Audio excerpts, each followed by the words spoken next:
2NURFM, a broadcast service of the University of Newcastle. Continuing to have a look at the BHP's 20th anniversary since the closure, and your chance to have a look in great detail with a fantastic photographic exhibition known as Still Life at the University Gallery. And photographer Murray McKean joins us to talk about that today. And Murray, some fantastic shots. So I believe there are many, many hundreds of photos, but around 60 of the most candid are on display from today. Good morning. Good morning, Mark. Now, I'm having a look at the camera that you've actually shot all of these historic photos on. I mean, this thing looks like you need some sort of special instructions to use it. It's not just like a phone, is it, where you hit the red button and shoot? No, it's actually quite a simple camera to use, but but the process is still rather complex. It's the way it functions is quite simple, but it's like in the old movies. You put the camera on a tripod, you put a dark cloth over your head, you take light measurements, and you have a 5 by 4 inch sheet of film. So you have to be very accurate with how you use the camera. But what makes it interesting or challenging is the fact when you look through it, it uses the basics of optics, which means when you look through it, everything is upside down and back to front. So that, coupled on the fact that, I mean, we sort of look at a way we take photos now, and you take about 55 of them and be happy with none of them. You're dealing with a camera where you have to get it right the first time, but it's upside down and everything as well. Yes. So you have to, the skill level has to sort of really be there, had to be there, particularly when we talk those old cameras. This thing looks like an accordion. It is. Look, it is an old camera, but it still functions superbly well.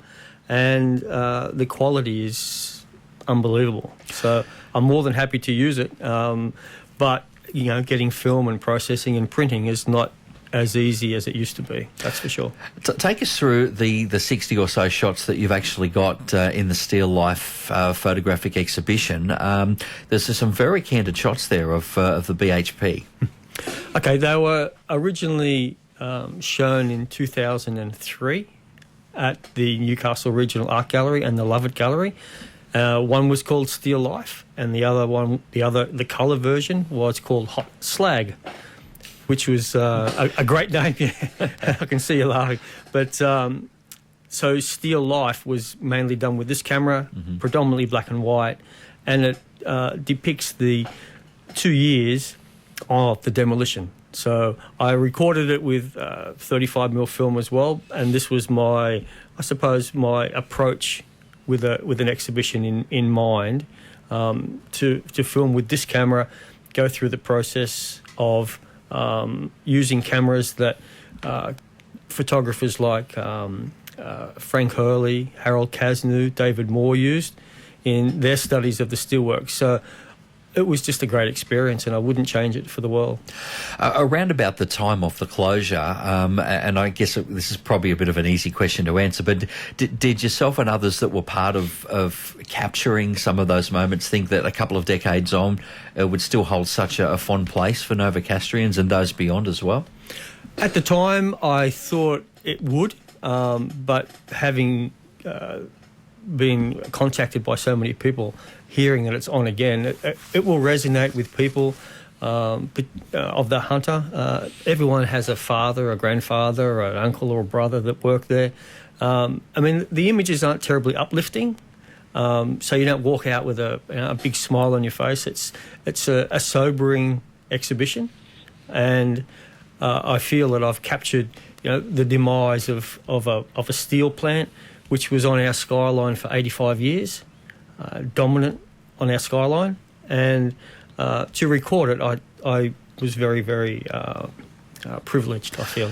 Murray, do you have a couple of favourite shots from the exhibition, or a couple that might have a story to tell in and of themselves? Just got one I prepared earlier. Of course you I did. brought in one to show you today, which is my particular favourite. And if you go to the exhibition itself tonight, or it's on for 3 weeks, you'll see this is a smaller version of it. There's a 3-metre version of it hanging in the gallery now, and it looks amazing. And it's of number 4 blast furnace in its last throes of life, and that's how I recall it. But if you look at it, it's taken with this camera. It's late afternoon. They've just pulled it down. It's been there for 8 decades, and for me, it was terribly sad. I love blast furnaces. I have photographed them fully functional. I know what it's like to walk all the way around them, and I marvel at the science of their existence. So it was really sad. And then out of all of this, if you have a look, there's a guy in amongst it, one of the demolition workers. So I got him to stand still. I got my Linhof 5x4-inch view camera, dark cloth. I had one sheet of film left. I took one frame, and he's standing amongst it, and it's like a hunter and his prey. So it was sad, but I was so proud of the picture. No pressure, one shot, Yep. one chance. Yes. If we get it wrong. Yeah. If I didn't have that one sheet of film left, I would probably regret it for the rest of my life. So I was very fortunate to get it.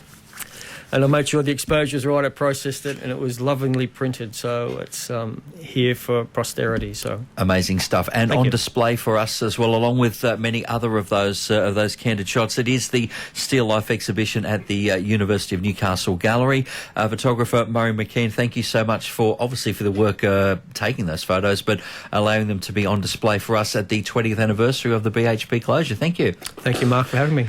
A bit more information on this you can find up at our webpage at 2NURFM.com and our morning show page today.